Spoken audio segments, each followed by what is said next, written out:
Olá, meus amigos e minhas amigas. Hoje iniciamos falando sobre os ataques russos na Ucrânia e a movimentação que está acontecendo na linha de frente lá no leste do país. Hoje, quinta-feira, pelo menos 4 pessoas perderam a vida e 10 ficaram feridas em bombardeios na região de Kharkiv.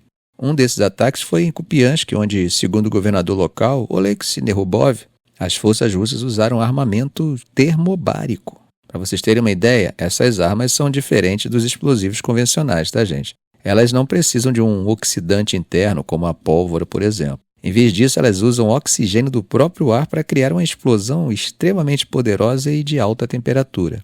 E o que isso significa na prática? Bom, a explosão de uma arma termobárica dura mais tempo e é muito mais devastadora do que a de um explosivo comum. Além do impacto inicial, o calor gerado cria uma onda de pressão que se espalha por uma área maior e dura mais tempo.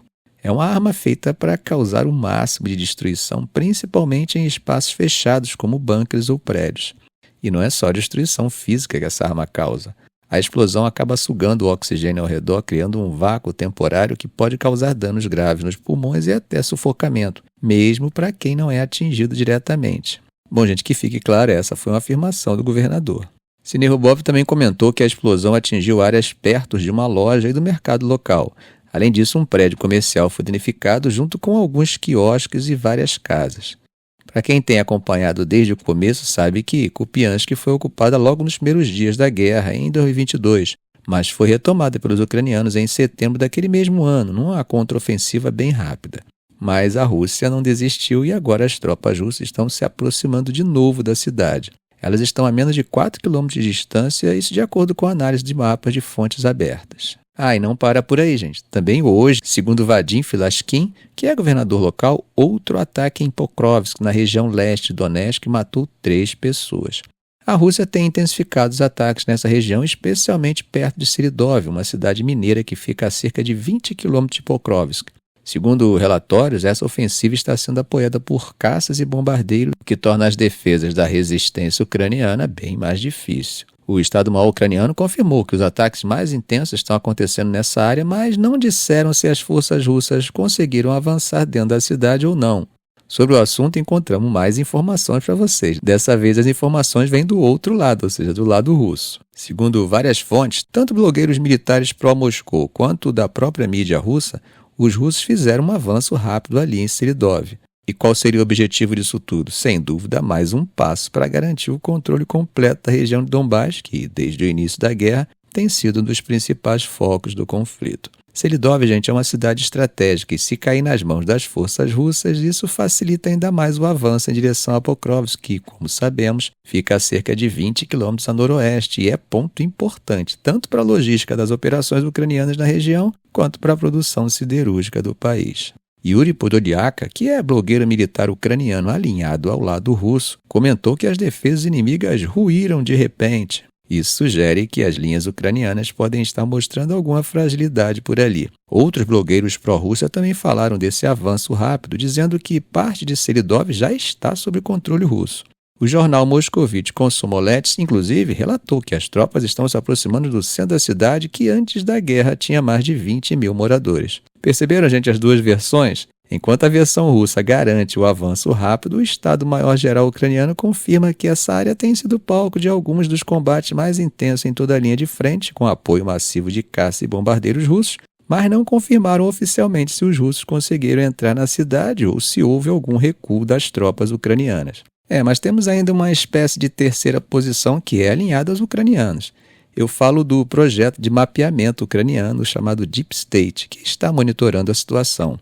Segundo eles, as forças russas controlam parte das áreas orientais de Seridov, mas o centro da cidade ainda é uma zona cinza em disputa. Bom, gente, enquanto isso, hoje, quinta-feira, a Ucrânia afirmou que conseguiu derrubar 40 dos 50 drones lançados em um ataque noturno. Agora, o que chama a atenção é que, além desses 40, outros 7 drones desapareceram dos radares. Isso mesmo, eles simplesmente sumiram. Segundo as autoridades ucranianas, um desses drones ainda estava sobrevoando o espaço aéreo da Ucrânia, enquanto os outros 2 mudaram de rota e voltaram em direção à Rússia e Belarus. Agora, como isso é possível? Bom, a resposta pode estar na tecnologia de guerra eletrônica que a Ucrânia está utilizando. Esses sistemas conseguem confundir os sistemas de navegação dos drones, fazendo com que eles percam a direção ou até desapareçam dos radares, como ocorreu nesse caso. Bom, gente, mudando de assunto, vamos falar um pouco sobre a Declaração de Kazan, que acaba sendo um documento oficial que revela o consenso do grupo BRICS sobre diferentes pontos da política internacional. Eu vou destacar os principais pontos dessa declaração, porque ela acaba dando uma ideia de como os BRICS vêm construindo uma considerável posição nos debates de alguns temas globais. Primeiro, vamos falar sobre a Ucrânia. O BRICS reforçou que todos os estados precisam agir de acordo com os princípios da Carta das Nações Unidas. Perceberam que essa não é uma posição da Rússia, mas do grupo. Eles defenderam a mediação e a diplomacia como os caminhos essenciais para uma solução pacífica do conflito. Logo, podemos concluir que a invasão não é a melhor forma de resolver conflito. Eles proporam que o diálogo é a única maneira viável de acabar com a guerra sem impor sanções ou medidas unilaterais. Algo que, como sabemos, aliás, os membros do BRICS criticam bastante. Em relação ao Oriente Médio, a declaração destacou a crise humanitária nos territórios palestinos ocupados, mostrando grande preocupação com a violência em Gaza e na Cisjordânia. Eles condenaram as ofensivas israelenses que causaram morte e destruição de infraestrutura civil. Também mencionaram a crise no sul do Líbano, pedindo o fim imediato das hostilidades para evitar mais mortes de civis. Sobre as sanções ocidentais, o grupo demonstrou uma grande preocupação com os efeitos dessas medidas unilaterais na economia global. Destacaram que essas sanções têm um impacto negativo no comércio internacional e no cumprimento dos Objetivos de Desenvolvimento Sustentável, ODS, um tema que, como sabemos, é extremamente importante para os países em desenvolvimento, que são os que mais sofrem com as consequências dessas medidas. Outro ponto importante, gente, foi a reforma do sistema financeiro internacional. O BRICS está pedindo por um sistema financeiro mais justo e inclusivo, que realmente leve em conta a realidade das economias emergentes. E olha só, a proposta russa de criar uma bolsa de grãos do BRICS foi bem recebida. Seria uma plataforma que pode ser um divisor de águas no comércio de commodities entre os países do grupo e que, quem sabe, até pode se expandir para outros setores da agricultura. Outro tema interessante foi o sistema de pagamentos entre fronteiras. O BRICS quer soluções mais rápidas e práticas e uma das ideias é usar moedas locais para diminuir as barreiras comerciais. Também falaram sobre criar o BRICS Clear, que seria uma infraestrutura independente para liquidação e depósito para ajudar a complementar o sistema financeiro global. Falando em inovação financeira, o grupo destacou a importância de mais cooperação entre os bancos, promovendo práticas inovadoras e mecanismos de financiamento em moedas locais. Quanto ao FMI, os BRICS reafirmaram o compromisso com uma rede global de segurança financeira robusta, com o FMI no centro desse sistema, mas sempre defendendo maior equidade nas decisões e nas cotas. Nós observamos, inclusive, nos discursos dos presidentes, algumas críticas em relação a essas instituições de Bretton Woods. Em relação ao G20, o grupo destacou a importância de se buscar resultados consensuais e produtivos dentro desse fórum internacional. E depois de tudo que a gente viveu com a pandemia, eles também apoiaram iniciativas para prevenir futuras crises sanitárias, como o fortalecimento do Centro de Pesquisa e Desenvolvimento de Vacinas do BRICS. E para terminar, um tema que alguns podem considerar um tanto quanto exótico: a conservação de grandes felinos.